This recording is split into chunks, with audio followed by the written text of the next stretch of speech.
नमस्कार मित्रों, मैं हूं दीपक सीनम और स्वागत है आपका एडु क्षेत्र में। इस वीडियो में हम इंडिया के ओवरऑल कोस्टल सिक्योरिटी आर्किटेक्चर के बारे में जानेंगे।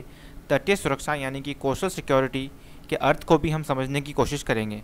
साथ ही जानेंगे कि किस प्रकार से आंतरिक सुरक्षा यानी कि इंटरनल सिक्योरिटी के लिए कोस्टल सिक्योरिटी का मजबूत होना आवश्यक है। साथ ही ये भी देखेंगे कि भारत की कोस्टल सिक्योरिटी आर्किटेक्चर पिछले कुछ वर्षों में किस प्रकार से इवॉल्व हुआ है।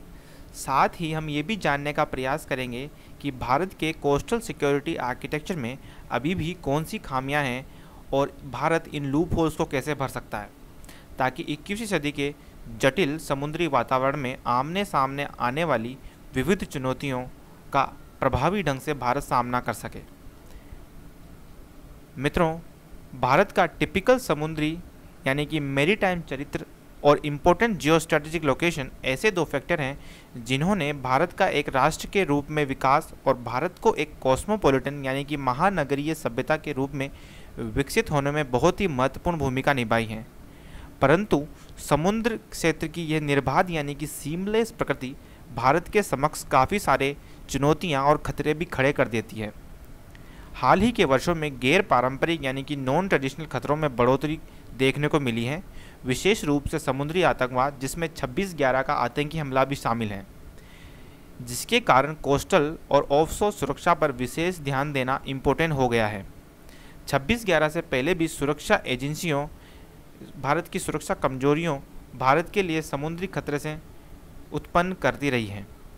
भारत का कोस्टल सुरक्षा तंत्र खतरों के बदलते नेचर और टाइप के आधार पर इंडियन नेवी और कोस्ट गार्ड की भागीदारी के साथ साथ कोस्टल स्टेट्स की पुलिस व सुरक्षा एजेंसियों के सहयोग से निरंतर विकसित होता रहा है। कोस्टल सुरक्षा तंत्र को और मजबूत बनाने की दिशा में भारत सरकार ने हाल ही में बहुत सारे प्रयास किए हैं, जैसे कि कोस्टल गार्ड एक्ट 1978 में बदलाव कर कोस्टल गार्ड को और अधिक शक्तियां देना। इसके अलावा 2022 तक मैरीटाइम सिक्योरिटी कमान इस्टेब्लिश करने का भी प्रस्ताव रखा गया है, ताकि भारत की तीनों की सेनाओं के बीच कोऑर्डिनेशन को बढ़ाया जा सके। हालांकि कोस्टल सिक्योरिटी में काफ़ी सारे सुधार किए गए हैं, परंतु फिर भी भारत के तटीय सुरक्षा में काफ़ी सारी कमियां हैं जिन्हें दूर करने की आवश्यकता है। सबसे पहले हम ये देख लेते हैं कि कोस्टल सिक्योरिटी का क्या मीनिंग होता है। Coastal security basically maritime security का ही एक सबसेट है। इसका अर्थ होता है कोस्टल वाटर जोन या समुद्र से उत्पन्न होने वाली किसी भी प्रकार की खतरे या चुनौती के खिलाफ सुरक्षा प्रदान करना। यहाँ पर कोस्टल वाटर जोन का मतलब होता है समुद्र के अंदर वो जल क्षेत्र जो भारत की कोस्ट से लेकर भारत की कंटिग्यूअस जोन की अंतिम सीमा के बीच स्थित है।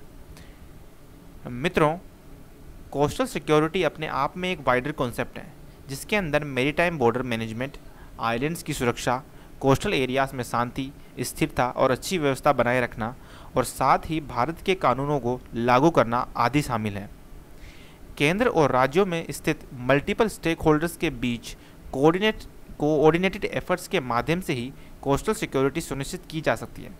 साथ ही कोस्टल सिक्योरिटी के लिए एक प्रभावी संगठन भी कोस्टल डिफेंस को काफ़ी हद तक बढ़ा सकता है। अब सवाल ये आ जाता है कि कोस्टल सिक्योरिटी को मजबूत करना क्यों जरूरी है। मित्रों, भारत का विकास मैरीटाइम इन्वायरमेंट से बहुत ही करीब का रिश्ता है। इसलिए coastal security and sea governance को मजबूत करना बहुत ही क्रूशियल हो जाता है। सुरक्षित कोस्टल रीजन बहुत सारे डायमेंशंस के लिए महत्वपूर्ण है। सबसे पहला है नेशनल सिक्योरिटी का डायमेंशन। नेशनल सिक्योरिटी के डायमेंशन से कोस्टल सिक्योरिटी को मजबूत करना आवश्यक हो जाता है।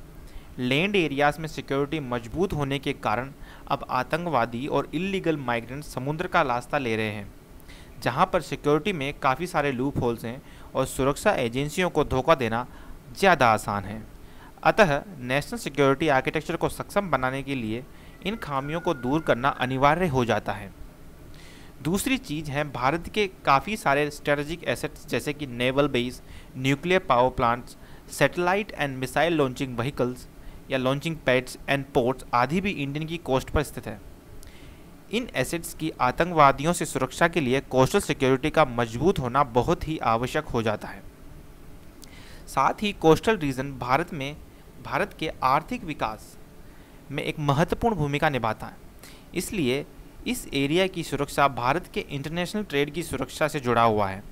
इसके साथ ही मजबूत कोस्टल सिक्योरिटी आर्किटेक्चर भारत की फिश प्रोडक्शन और स्ट्रेटेजिक मिनरल्स की सुरक्षा के लिए भी बहुत ही इम्पोर्टेंट हो जाता है।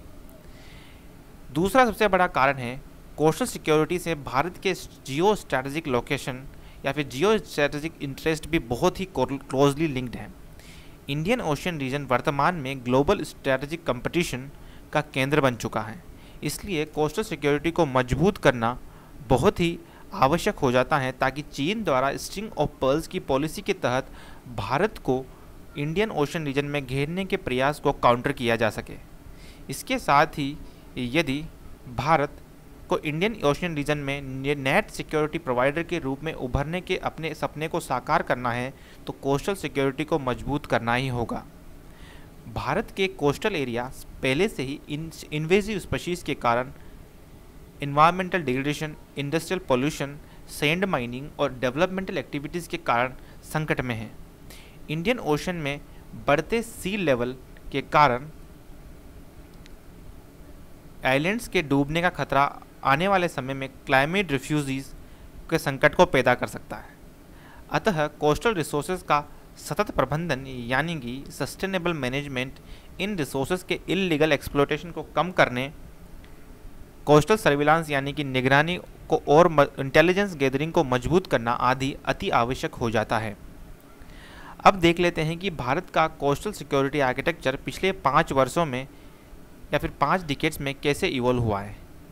1974 में नाग चौधरी कमेटी के रिकमेंडेशन पर कस्टम मरीन ऑर्गेनाइजेशन की स्थापना की गई। इसका काम था एंटी स्मगलिंग ऑपरेशंस को कैरी आउट करना। बाद में 1982 में इसको इंडियन कोस्ट गार्ड में मिला दिया गया। इंडियन कोस्ट गार्ड एक्ट 1978 के अंतर्गत इंडियन कोस्ट गार्ड की स्थापना की गई। इसका मैंडेट स्मगलिंग एक्टिविटीज़ को रोकने के साथ ही भारत के artificial islands, offshore terminals, installations आदि की सुरक्षा करना था। इसके अलावा इसके कार्य क्षेत्र में डिस्ट्रेस के समय फिशरमैन की सहायता करना व सुरक्षा व मरीन पोल्यूशन आदि को कम करना भी शामिल था।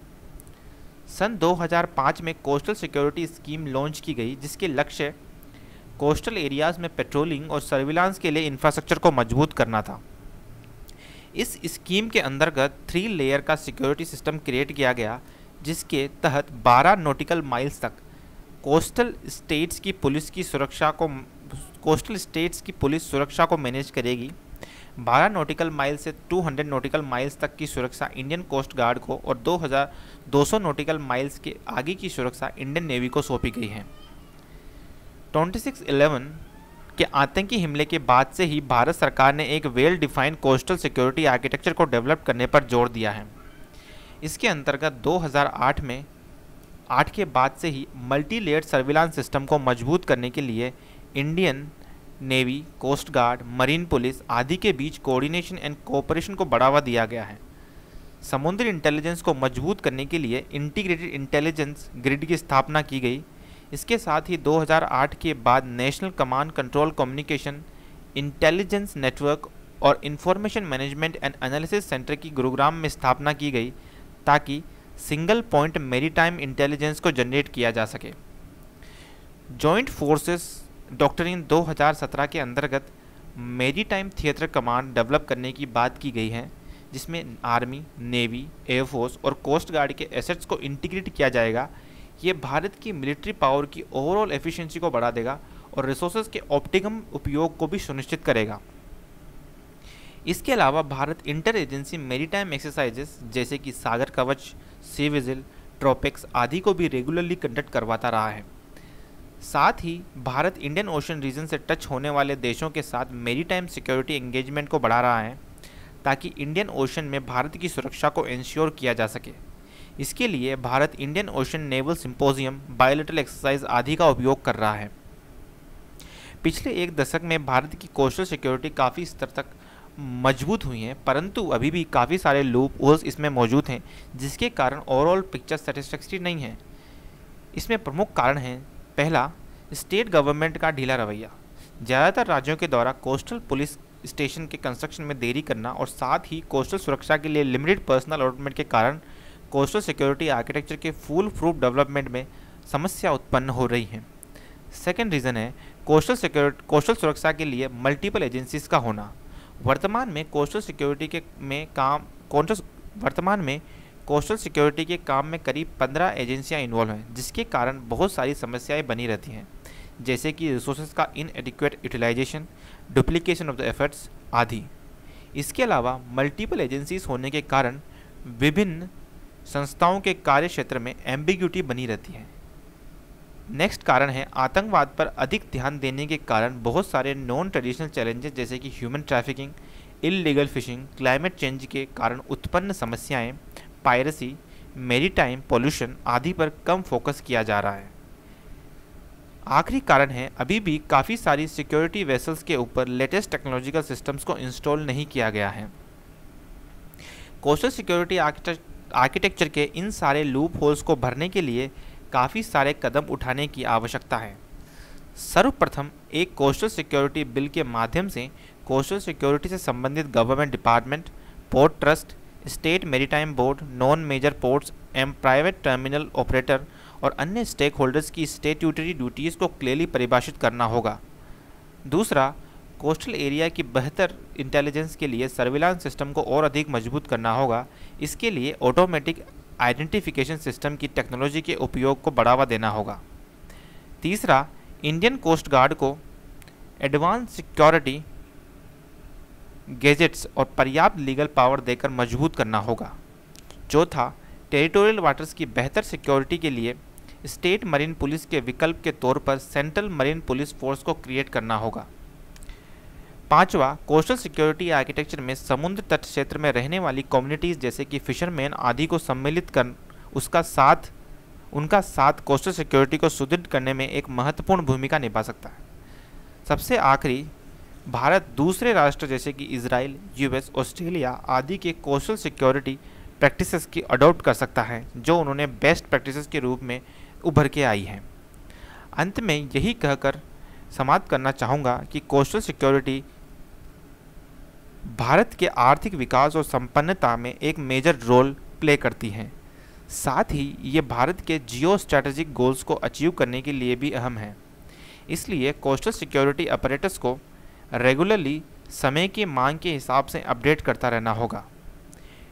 मित्रों, इस वीडियो में बस इतना ही। मिलते हैं अगले वीडियो में। तब तक के लिए goodbye and take care.